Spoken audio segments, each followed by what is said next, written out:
Hey guys, Rami here with another second stimulus package and second stimulus check update. And this is a pretty interesting one, a $450 per week new stimulus proposal from a Republican senator. This is important because it is now the Senate's turn to respond to the HEROES Act proposed and passed by the Democrats in the House, and Republicans do control the Senate. So let's get into some of the details here as soon as you hit the like button on the video and subscribe if you haven't already, so I can bring you all the second stimulus package updates and also more financial and money news. So the way I see it is that this new $450 per week proposal is a direct response to the $600 per week pandemic unemployment assistance. As you know, the CARES Act had a $600 per week unemployment boost that expires end of July, this coming July, and the Democrats in the House are looking to extend it until end of January under the new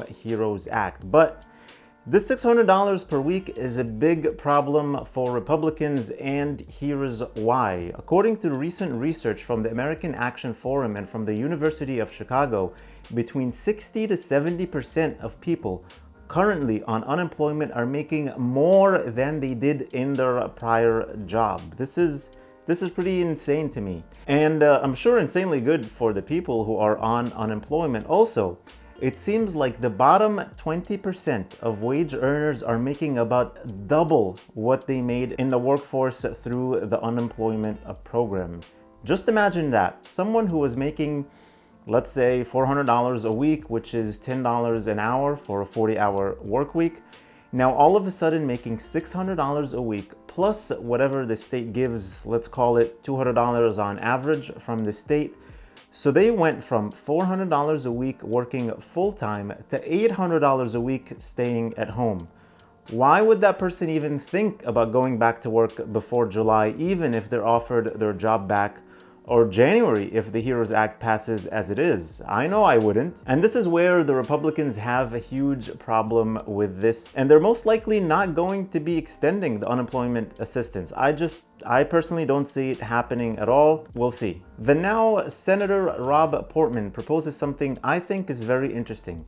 A $450 per week boost for workers. Senator Portman believes that a return to work bonus for individuals re-entering the workplace would better help get the American economy running again. So his thinking here is that when people get back to work and get their salaries plus this $450 wage boost, there will be much less situations where staying home is paying more than going back to work, which then incentivizes people to actually go back to work, and that would stimulate the economy way more than the $600 per week from unemployment. At least that's what he thinks. And Senator Portman also says this will be a win-win-win situation. Here's how.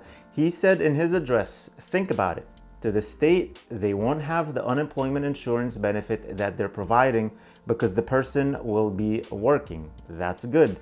To the federal government, the $600 is reduced to $450, so that enables savings to the taxpayer. It enables people to get back to work.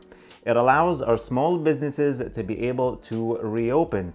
It's a solution that I think Republicans and Democrats alike can get behind. So yeah, listen, I'm all for this bill. It sounds great and all, but it's missing some clarifications. It's missing something like, is this going to be just for those who come off of unemployment and go back to work? Or will it be for those who continued working through the whole thing? And by the way, this is part of my point I was trying to make in my last video, where I said that it doesn't make sense for people to get paid more staying at home. And I got heavily criticized for saying that, but just hear me out, give me a chance. I understand it's not super safe to go back out to work, and that could be a whole other debate about how safe or not safe it is to go out now, but let's not talk about that. But my whole point here is, what about all the essential workers who continue to work through the whole thing at grocery stores and many other places? How is it fair to them to continue working and get paid whatever their normal salary is, while people staying at home are getting paid more through unemployment?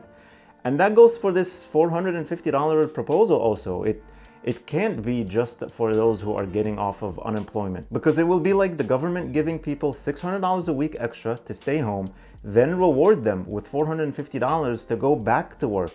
And the people who remained at work this whole time get screwed and don't get anything. I mean, it just doesn't sound fair to me. I hope you guys understand what I'm trying to say here and just don't take it the wrong way. I'm not suggesting anyone to go out and risk their life, and I understand that not everyone will have their job back so easily, and the $600 would be very helpful for those certain people. And I also know that it's not like you asked to be laid off, it's out of your control. That's fine. But I'm mainly talking about those who are called back to work but refuse because they don't want to get a pay cut by going back to work. And hey, it makes absolute sense, and they are not the ones to blame. It's completely legal. They're getting something that's offered to them, and that's fine. I just don't think $600 a week is sustainable for a long period of time. Besides, I don't get to vote on it anyway, so this is just my opinion. I just want the Senate and the House to make sure that essential workers get rewarded and not just those who are on unemployment, who will then eventually go back to work. Thank you guys for watching. Please let me know your thoughts in the comments below. Let's have a healthy civil debate in the comments. Hope you enjoyed the video. Please hit the like button, subscribe if you haven't already, and click that notifications bell. And don't forget to get your free stock from Robinhood and 2 free stocks from Webull, with one of them potentially worth $1,400 after you deposit only $100. Links in the description below. Please stay safe, stay healthy, and I'll see you in the next video.